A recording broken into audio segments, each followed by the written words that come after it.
तक आपने देखा। अमन अपनी गाय को खोजते खोजते एक अनोखे गांव में पहुंचता है, जहां उसे एक बूढ़ा आदमी मिलता है जो अमन को अपने साथ अपने घर ले जाता है। देखिए अब आगे क्या होता है। घर के अंदर का नजारा भयानक है। कोनों में धूल है और दीवारों पर पुरानी फटी हुई तस्वीरें टंगी हैं। अमन का दिल जोर जोर धड़कने लगता है, लेकिन वह खुद को समझाता है बूढ़ा आदमी है, इसलिए घर साफ सुथरा नहीं रख पाता होगा। अमन इधर उधर देखते हुए उस आदमी से बोलता है, बाबा, यहाँ इतनी बदबू क्यों आ रही है? और आपने बत्ती क्यों नहीं जलाई है? आप अंधेरे में कैसे रह लेते हैं? वह बूढ़ा आदमी अंधेरे में जैसे कुछ तलाश कर रहा हो, फिर अमन की बात पर ध्यान देते हुए बोलता है, बत्ती की जरूरत उन्हें होती है जिनकी आंखें अभी भी उजाला ढूंढती हैं।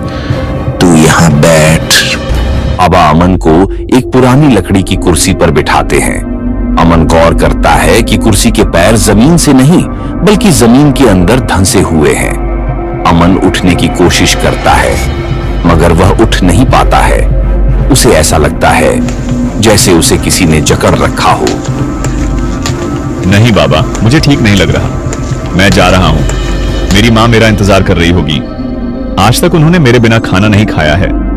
वह मेरे इंतजार में भूखी बैठी होंगी। बाबा अचानक दरवाजा बंद करते हुए और कड़क आवाज में अमन से बोलता है। वह एकदम अचानक से बदल जाता है। बैठ जा, अभी तो तू मेहमान है। थोड़ी देर में तू भी इस घर का हिस्सा बन जाएगा। अमन की नजर मेज पर रखी एक पुरानी फोटो पर पड़ती है। वो फोटो उसी बाबा की है, लेकिन उस पर एक हार चढ़ा हुआ है और उस पर मरने की तारीख लिखी है 15 अगस्त 1920 लिखा होता है। अमन उस फोटो को देखकर एकदम सदमे में चला जाता है। वो जान चुका था कि अब तक उसके साथ जो भी हो रहा है वह एक छलावा है। बाबा, ये तस्वीर, ये तो आपकी है, पर इस पर यह तारीख। क्या आप मर चुके हैं? यानी आपने मुझे धोखा दिया? आपने मेरे साथ छल किया? नहीं, आप ऐसा नहीं कर सकते मेरे साथ।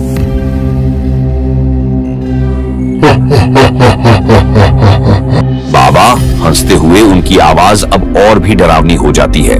हाँ, 100 साल पहले मैं भी तेरी तरह रास्ता भटका था। इस गांव को नए शहरों की जरूरत है।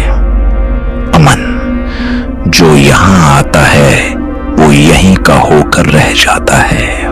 बाबा का चेहरा धीरे धीरे गलने लगता है और उनकी आंखें पूरी तरह सफेद हो जाती हैं।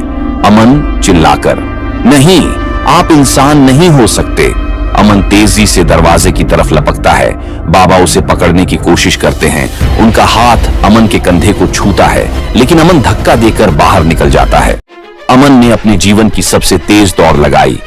वे गलियां जो पहले सुनसान थीं, अब वहां से अजीब सी चीखें और फुसफुसाहटें आ रही थीं। हर घर की खिड़की से वही सफेद आंखों वाले लोग उसे देख रहे थे। अमन गांव की सीमा के पास पहुंचता है। पीछे से बहुत सारी परछाइयां उसकी तरफ बढ़ रही थी। बस थोड़ा और, मुझे रुकना नहीं है।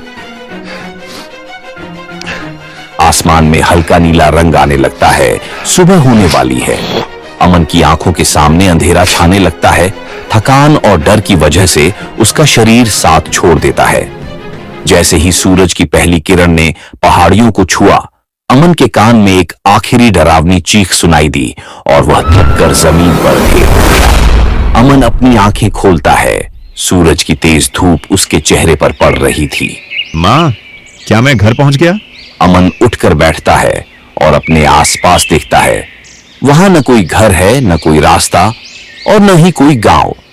वह एक पुरानी वीरान जगह पर पड़ा हुआ था, जहां सिर्फ कंटीली झाड़ियां और टूटे हुए पत्थर थे। अमन हैरान हो जाता है, वह गांव कहां गया?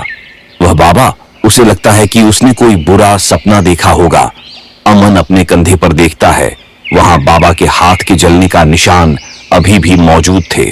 अमन समझ जाता है कि वह सपना नहीं, एक खौफनाक हकीकत थी।